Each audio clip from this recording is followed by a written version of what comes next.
कल ही हमने आपको एक खबर दी थी और बताया था कि ईरान का दक्षिण पूर्वी सिस्तान और बलूचिस्तान प्रांत यहाँ पर एक बड़ा धमाका हुआ और खास तौर पर पुलिस को टारगेट करके ये धमाका हुआ। अब इसी बीच एक खबर आ रही है कि इसी प्रांत में इजराइल की खुफिया एजेंसी मोसाद के लिए जासूसी करने के आरोप में एक व्यक्ति को फांसी पर चढ़ा दिया गया है। क्या इजराइल अब इसका बदला लेगा? जानेंगे क्या है मामला। तो वहीं दूसरी तरफ सबसे बड़ी खबर निकल कर आई है। तुर्की जाने वाले जहाज को आखिरकार क्यों बचाने के लिए दौड़ पड़ी है भारतीय नौसेना। जियोपॉलिटिक्स में इस वक्त बहुत कुछ चल रहा है, जानने को आपको बहुत कुछ मिलेगा। आइए जानते हैं इन खबरों को विस्तार से। कई रिपोर्टें आ रही हैं। ईरान का कहना है कि उसने अपने दक्षिण पूर्वी सिस्तान और बलूचिस्तान प्रांत में इजराइल की खुफिया एजेंसी मोसाद के लिए जासूसी करने के आरोप में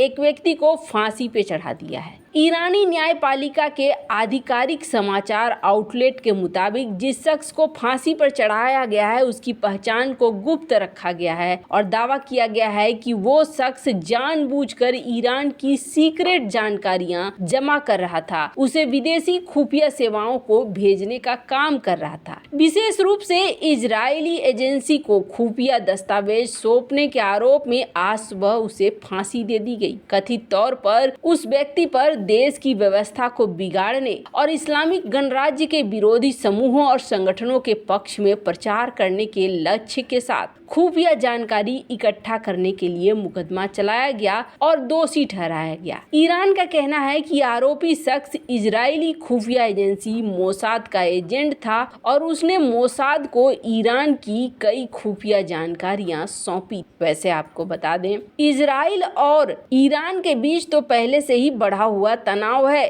और कहा जा रहा है एजेंट के मारने के बाद ये तनाव और भी ज्यादा बढ़ जाएगा। आपको बता दें, अब संजोग देखिए, जिस दिन इसे फांसी दी जाती है कहा जाता है उसके अगले ही दिन उसी इलाके में पुलिस स्टेशन पर हमला होता है बलूच आतंकवादियों के द्वारा। ये सजा दी जाती है सिस्तान बलूचिस्तान के जाहेदान स्थित जेल में और उसके बाद पुलिस स्टेशन पर हमला होता है जिसमें 11 सुरक्षा कर्मी मारे गए, कई अन्य घायल हो गए। झड़प में जैश अल अदल समूह के 2 आतंकवादी भी मारे गए हैं। अफगानिस्तान और पाकिस्तान की सीमा से लगा गरीब सिस्तान बलूचिस्तान प्रांत लंबे समय से सुरक्षा बलों और सुन्नी आतंकवादियों के बीच अक्सर झड़पों का सेंटर पॉइंट रहा है। प्रांत की आबादी मुख्यतः सुन्नी मुसलमान है जबकि अधिकांश ईरानी शिया है। खैर, अब इसका रिएक्शन क्या देगा इजराइल वो तो आने वाले समय में पता चलेगा। पर एक और बड़ी घटना हुई है और इस बड़ी घटना को माना जा रहा है कि आखिरकार भारत इसके पीछे क्यों लगा हुआ है। आपको बता दें, स्क्रीन पर आप देख रहे हैं एक मैप। ये जो इलाका है ये इलाका कहलाता है अरबियन सागर और अरबियन सागर में खास तौर पर ये एक जहाज आपको दिख रही है।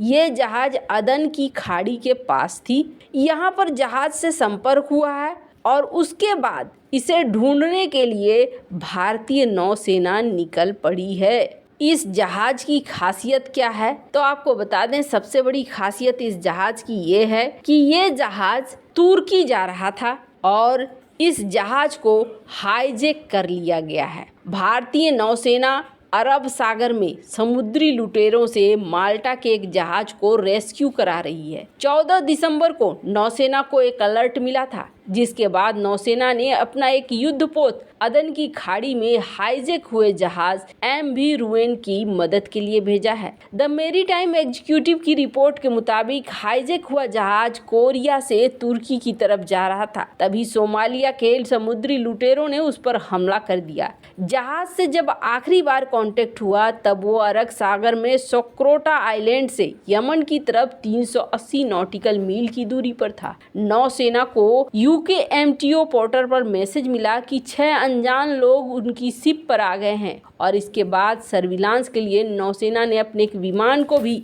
अदन की खाड़ी में MV रुएन को लोकेट करने के काम पर लगा दिया। हाईजैक हुए जहाज पर 18 लोग मौजूद हैं। भारतीय नौसेना के विमान ने आज भी पूरे इलाके का हवाई सर्वे कर हालातों का जायजा लिया है। नौसेना की तरफ से दी गई जानकारी के मुताबिक समुद्री लुटेरे हाईजैक किए जहाज को सोमालिया की तरफ ले जा रहे हैं। यूरोपियन यूनियन और स्पेन ने भी जहाज को बचाने के लिए अपने नेवल फोर्स को काम पर लगाया है। 2017 के बाद ये अरब सागर में जहाज हाईजैक होने का सबसे बड़ा मामला है। हाल ही में पीएम मोदी ने केन्या के राष्ट्रपति के साथ समुद्री सुरक्षा का मुद्दा उठाया था। भारत दूसरे देशों के साथ मिलकर समय समय पर अरब सागर और हिंद महासागर में एंटी पायरेसी ऑपरेशन भी चलाता है। फिलहाल ब्रिटेन ने इस इलाके के गुजरने वाले जहाजों को सतर्क करने के लिए अलर्ट जारी कर दिया है। जहाज के ऑपरेटरों को कहा है कि कुछ भी संदिग्ध लगने पर तुरंत कंट्रोल रूम में संपर्क करें। सोमालिया वो मुल्क है जिसके समंदर में बड़ी तादाद में मछलियां मौजूद हैं। 1990 तक इसकी अर्थव्यवस्था मछलियों से ही चलती थी।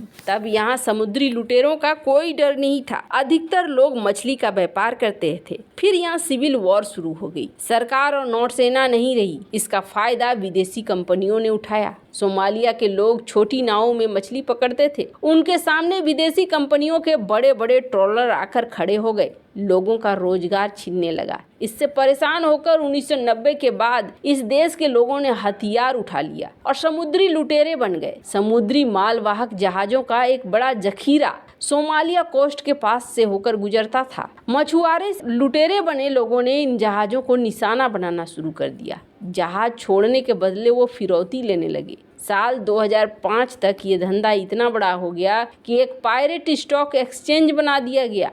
यानी लुटेरों के अभियान को फंड करने के लिए लोग उसमें इन्वेस्टमेंट कर सकते थे। बदले में लोगों को लूटी हुई रकम का एक हिस्सा मिलता था। जर्मन मीडिया हाउस DW के रिपोर्ट के मुताबिक 2009-2010 में समुद्री लुटेरों ने जहाजों को हाईजैक कर कुल $42.5 करोड़ कीमत की फिरौती कमाई थी। हिंद महासागर में समुद्री लुटेरों के आतंक के कारण दुनिया भर के 10% से ज्यादा जहाजों ने अपना रास्ता बदल लिया था। इस कारण मिस्र जैसे देशों को नुकसान हुआ था, क्योंकि उसे स्वेज नहर से होकर आने जाने वाले आमदनी में भी कटौती हुई थी। आपको बता दें, अब भारत यहाँ इस मामले में मदद करने के लिए आया है। ये जहाज तुर्की की तरफ जा रही थी, लेकिन अब देखना होगा कि इस जहाज को भारत बचा पाता है या नहीं बचा पाता है। हालांकि यूरोपियन संस्थाएं भी यहाँ पर लगी हुई है, पर ये कितने दूर तक मदद कर पाते हैं। खैर, अब जहाँ ये रोजगार बदल गया है तो कोशिश ये करनी चाहिए कि यहाँ पर कभी भी भविष्य में